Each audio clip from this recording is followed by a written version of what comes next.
দেখেন দোয়া এমন জিনিস, আল্লাহ পাক যখন আদমকে সিজদা করতে বললেন, সমস্ত ফেরেশতারা সিজদা করলো, ইল্লা ইবলিস, ইবলিস সিজদা করলো না।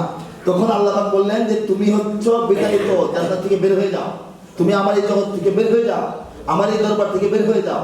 আল্লাহ প্রচন্ড ক্ষুধান্বিত রাগান্বিত হয়ে যখন তাকে বললেন তুমি মারদুদ, তুমি অভিশপ্ত, তুমি বের হয়ে যাও, শয়তান কি করলো? আল্লাহর এই চরম রাগের মুহূর্তে একটা দোয়া করে গেল।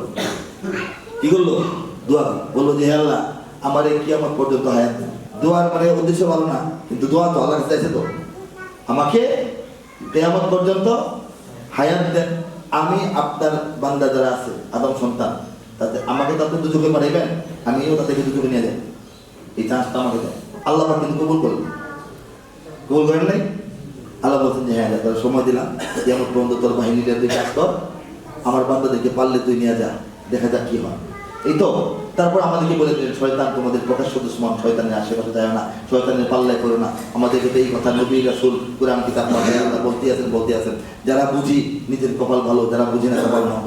কিন্তু দোয়া এমন সময় কাজে লাগে।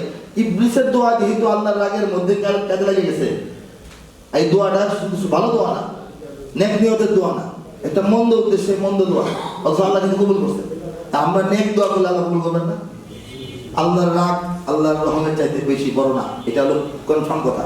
আল্লাহর রাগ যত বড় হোক, আল্লাহর রহমতটা এর চেয়ে উপর দিয়া বড় আকারে আছে, বড় সুবহানাল্লাহ।